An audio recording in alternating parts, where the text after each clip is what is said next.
The gray light before dawn stretched thin over Red Hollow, softening the hard lines of the town's weathered buildings. Frost clung to the edges of the boardwalk, and the air carried the brittle hush of winter mornings before the sun dared rise high. Ezra Cole walked with the steady gait of a man who had lived too many such mornings, boots pressing into frozen dirt, his breath curling like smoke in the air.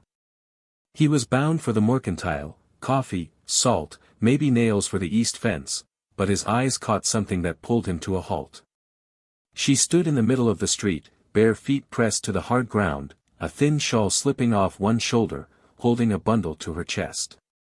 The child inside cried, the sound thin and desperate, bouncing off the clapboard walls and rattling in the quiet like a loose shutter in the wind. Her hair was tangled, her face drawn and pale, and there was a hollow in her gaze that spoke of long miles and little kindness. No one else moved. The grocer's door stayed shut. Curtains shifted, only to fall closed again. Ezra could feel the town looking without wanting to be seen. He crossed the space between them slowly, his boots muffled in the frozen dust. When he stopped in front of her, he saw her flinch, not from the cold, but from him. "You're safe now," he said quietly. He didn't know if it was true. Safety was a word that had failed him before, and it wasn't something you could hand to another like a coin. But it was what needed saying. Her eyes darted past his shoulder, toward a man leaning in the saloon doorway. The man's hat brim shadowed his face, but the shape of his mouth, curved in something like ownership, set Ezra's teeth on edge. He stepped sideways, breaking her view, and tipped his head toward the stable.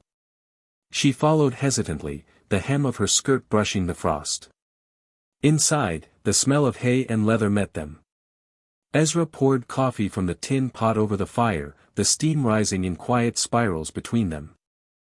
She held the cup without drinking, eyes fixed on the barn door, her body turned slightly toward it. Even here, with warmth against her hands, she seemed ready to flee. Ezra watched her from the corner of his eye and understood, whatever she had run from might still be close enough to find her. She told him her name on the second day, though it came quiet, as if she were speaking of someone else. Clara Mae Dunn. The syllables carried no pride, no strength, just the echo of what she had been before the winter took her husband and the world turned against her. She said he'd been a farmer with poor soil and worse luck, and when he died of fever, his kin kept the land and threw her out. The baby had come too soon, small and frail, and they called it a curse. She had walked for 3 days since, barefoot for half of it, begging at doors when the child's cries grew too weak. Some gave scraps of bread, most gave nothing but a quick shake of the head before shutting her out into the cold. She told it like a list of facts, stripped of emotion, but her eyes betrayed her. Ezra didn't press her with questions. He'd learned long ago that a person will tell you what they can bear to remember, and no more. Still, he caught pieces of the truth in the things she didn't say, in the way her gaze lingered on the braided rope hanging coiled near the stable door, in how her hand tightened around the baby's blanket when a gust of wind made the walls creak. That night the wind rattled hard against the shutters, and the fire popped in the hearth.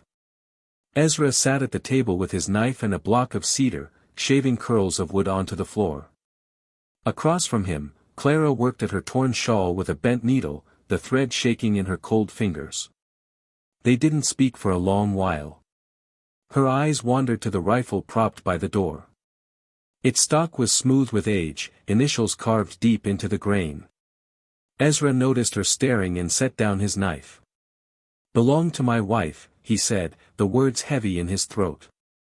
"She's been gone 8 years now."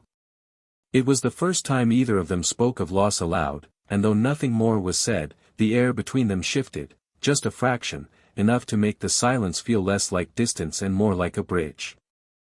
The storm came in quick from the north, a rolling wall of white that swallowed the horizon and pressed against the cabin with a steady, suffocating weight. Snow sifted through gaps in the eaves, melting into damp spots on the floorboards.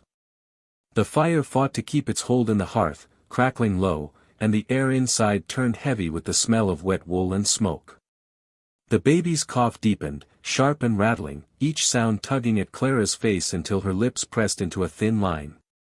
Ezra knew the sound of sickness when it came. At first light, he saddled his mare and pushed into the storm, leaning forward against the wind. By the time he returned, his coat was stiff with ice, a small tin of medicine in one gloved hand. He stepped inside, shaking off the cold, only to find another shadow in his home.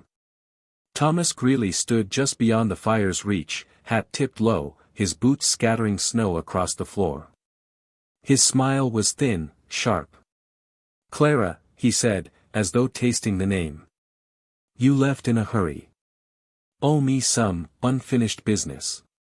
His eyes flicked to the baby, then back to her, and the pause between his words made the meaning plain. Ezra didn't bother with greetings. He stepped between them, his voice calm but carrying weight. "You've had your say. Now get." His hand rested on the stock of the rifle by the table, not raised, but ready. Greeley studied him for a long moment, his smirk faltering under the steady gray of Ezra's gaze. "We'll talk again," he said finally, pulling the door wide and letting a rush of snow into the room before disappearing into the white. That night, when the baby finally slept, Ezra found Clara on the porch, her shawl pulled tight, eyes fixed on the dark as though expecting it to take shape. She didn't look at him when she spoke. "He's the reason I left," she said. "Didn't matter where I went, so long as it was away." Ezra didn't ask what had happened. Some truths were better left in the mouth of the person who owned them. "I'll keep watch," he told her simply. Something in her shoulders eased at that, and for the first time since she arrived, she closed her eyes before the fire burned down to embers. When the wind finally lost its teeth and the snow lay quiet across the fields, the world outside the cabin softened. Inside, though, the air stayed tight, stretched thin between words unsaid.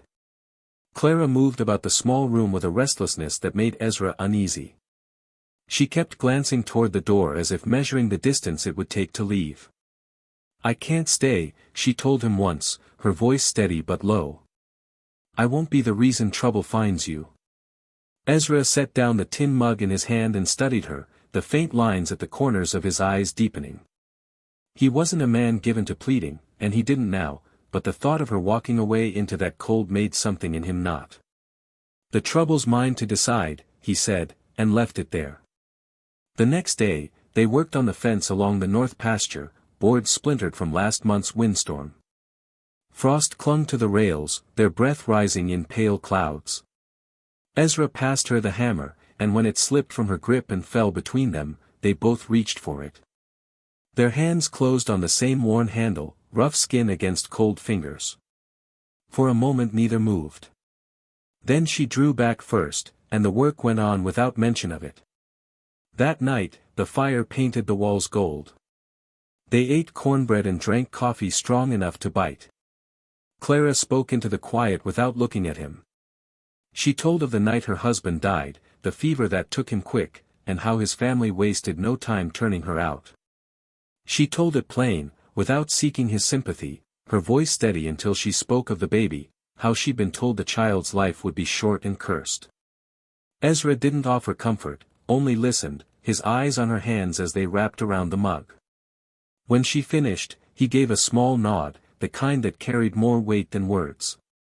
Respect, not pity. The silence after felt different, less like a gulf and more like ground they now stood on together, fragile but holding. The baby's fever eased with the slow passing of days, his breathing settling into the even rhythm of sleep. One evening, as the fire threw its orange light across the cabin, Clara bent over him, adjusting the blanket with careful fingers. Something, perhaps the warmth, perhaps the relief, brought a laugh to her lips. It was soft and unplanned, a sound that startled even her. Ezra, sitting at the table with his coffee, found himself watching the curve of her hair where it brushed her neck, the way her touch could quiet the child as surely as the hush of snow on the fields.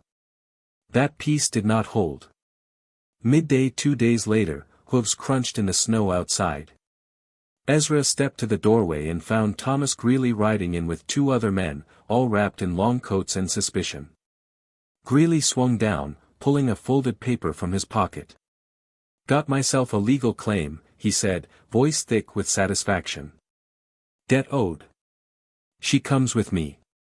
Ezra didn't look at the paper. No, she doesn't.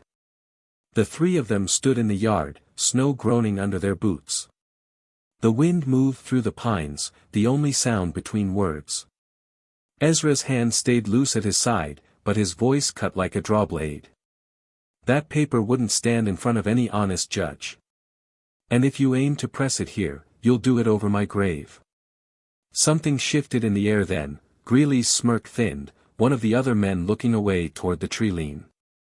No one moved forward. Finally, Greeley stuffed the paper back into his coat and turned for his horse. This isn't finished, he said over his shoulder. Ezra watched them ride out until they vanished into the white. He knew they'd be back in one form or another, but as he closed the door behind him, he also knew where he stood. Some things, you didn't weigh for worth. You simply stood for them, no matter the cost. The weeks that followed carried the slow rhythm of winter work, splitting wood, tending stock, keeping the stove warm enough for the baby to sleep without coughing. Clara moved through the cabin with more ease now, her step steady, her eyes less drawn to the door. But the shadow of Greeley's promise still lingered, thin as smoke in the air. It was in town that it came to an end. Ezra had gone with her to trade for flour and lamp oil, the streets slick with thawing snow under a pale sun. Greeley was waiting near the sheriff's office, his coat collar turned high, that same calculated smile on his face. He started toward her, words already forming, but this time Clara didn't shrink back. She walked straight past him and into the sheriff's, the door slamming behind her. Ezra followed, his boots heavy on the worn planks. Inside, her voice was clear and even as she spoke, not hurried, not timid. She told of the debt he had fabricated, the way he had followed her, cornered her, threatened to take her child. The sheriff listened, the room quiet except for the crackle of the stove. Then another voice spoke up. And another. Women who had stood silent for years stepped forward, each one laying a piece of the truth on the table until the picture could no longer be ignored. By the time the sheriff rose from his chair, Greeley's smirk had gone, and his place in the town had gone with it. When they stepped back into the street, the winter sun caught in the wet ruts between the buildings. Clara turned to Ezra, her hands tight on the baby's blanket. "Does your offer still stand?" she asked. Ezra met her eyes and gave one small nod. No flourish, no vow, just the weight of something she could believe. They rode out together, the baby sleeping warm between them. The trail home wound through snow-bright fields, the sky pale and wide. The silence between them was not the silence of strangers, nor the brittle hush of fear. It was the kind that carried an unspoken promise, as solid and enduring as the land under their boots and hooves.